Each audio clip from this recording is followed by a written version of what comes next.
Halo, selamat pagi semuanya rekan-rekan dimanapun berada. Salam sehat, semoga dalam keadaan sehat, tanpa kurang satu apapun, dan dalam lindungan Tuhan Yang Maha Esa.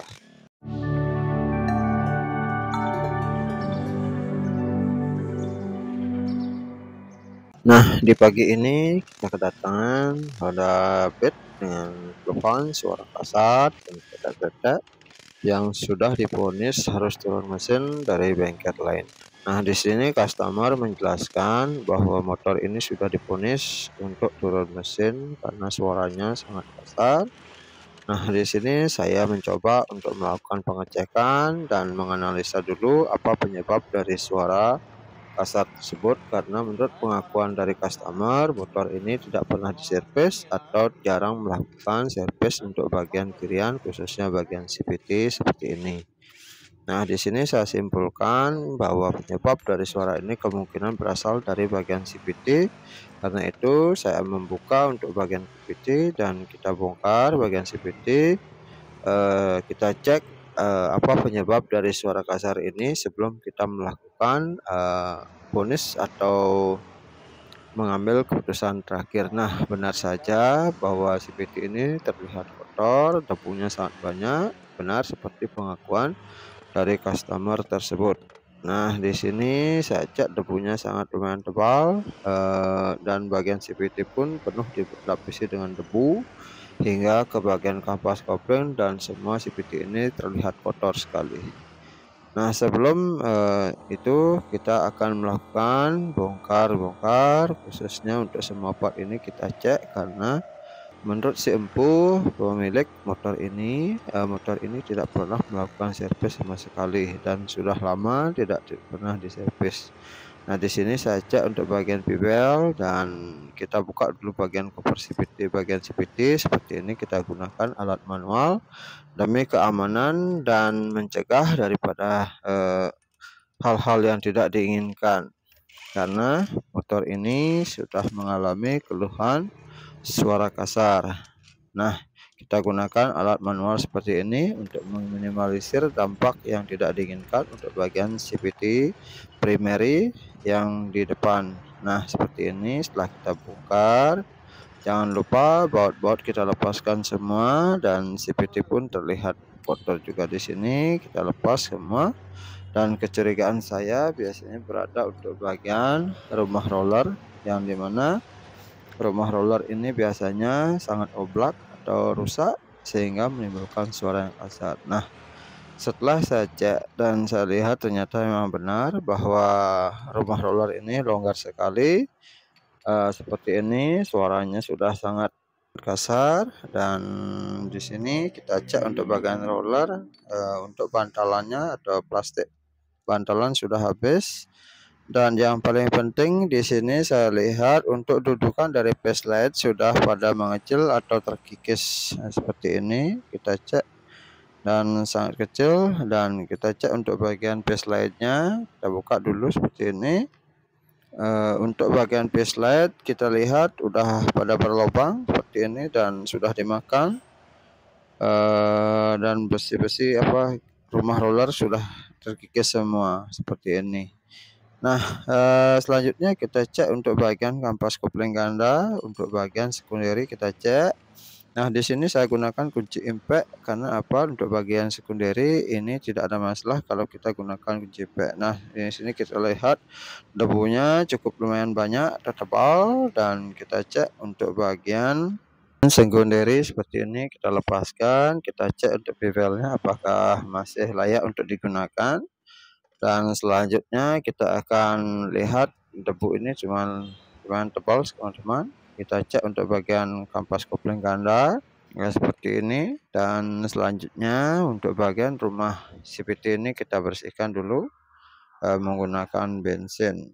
Dan di sini dapat saya simpulkan bahwa motor ini disebabkan, atau suara kasar yang ditimbulkan disebabkan dari rumah roller yang sudah haus dan bantalan light sudah habis. Nah, seperti ini teman-teman. Selanjutnya kita akan lepaskan untuk bagian kopling ganda. Kita buka dulu kopling ganda, kita pastikan untuk kopling ganda ini tidak ada masalah atau seal bagian sekunderi tidak merembes atau mengeluarkan grease atau stempel.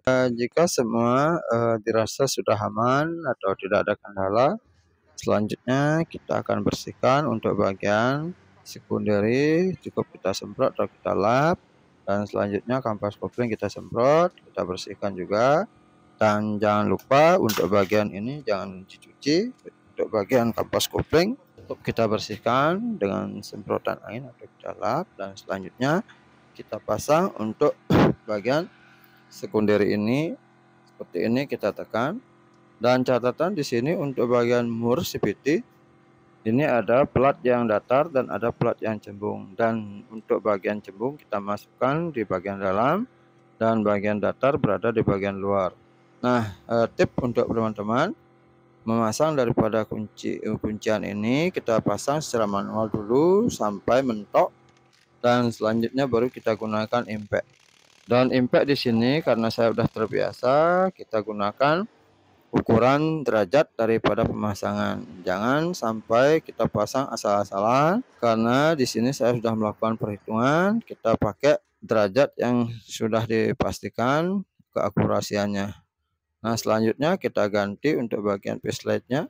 Nah, kita buka dulu untuk bagian facelight-nya seperti ini, kita lepaskan dari bungkusnya. Selanjutnya kita akan pasang untuk bagian facelight seperti ini, dan dipastikan facelight ini terpasang dengan benar dan tidak oblak atau tidak terlepas. Seperti ini kita masukkan, dan jika facelight ini longgar, udah copot seperti ini atau longgar, kita akan segera lakukan pergantian untuk meminimalisir kerusakan daripada rumah roller. Nah, setelah dipastikan semua kencang seperti ini, selanjutnya kita akan pasang untuk part pengganti dari rumah roller, yang dimana di sini adalah kode GFM kita gunakan atau KPB bisa.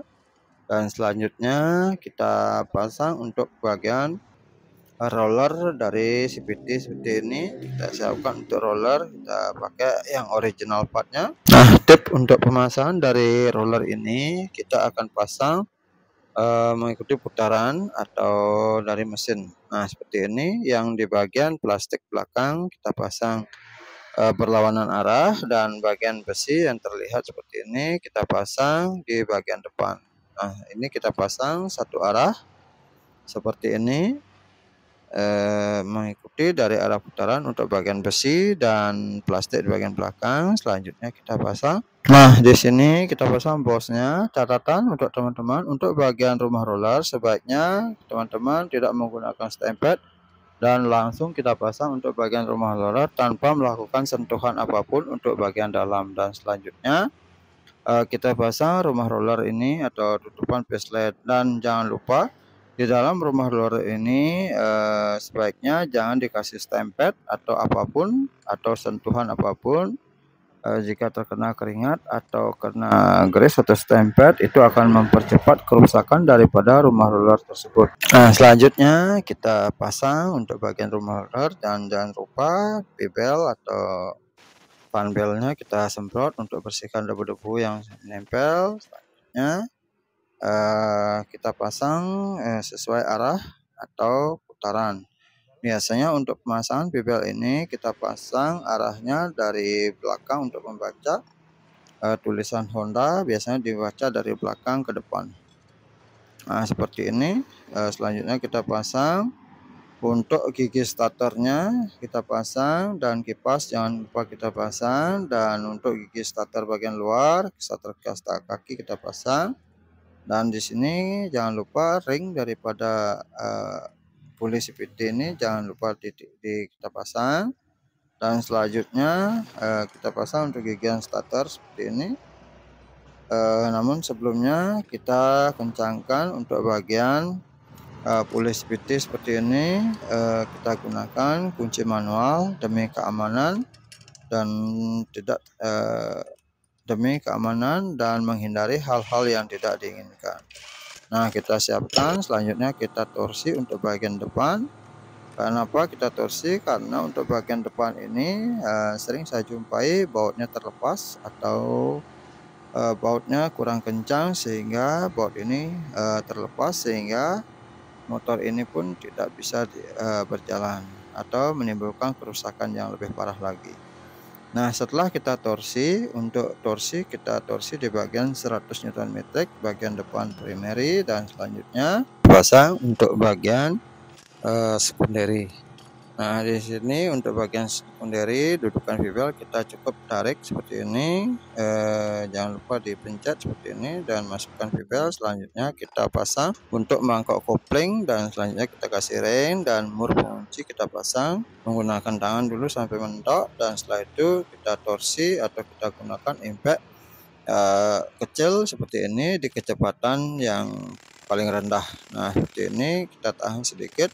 Catatan terpenting di sini, impact yang kita gunakan sebelumnya kita harus pastikan kita ukur torsi yang dihasilkan. Jika sudah pas dan sudah kita coba berkali-kali, baru kita pastikan untuk menggunakan impact ini. Dan selanjutnya kita coba motor ini dan hasilnya cukup memuaskan dan suara mesin sudah kembali normal. Sekian, terima kasih dari Badar Motor Channel.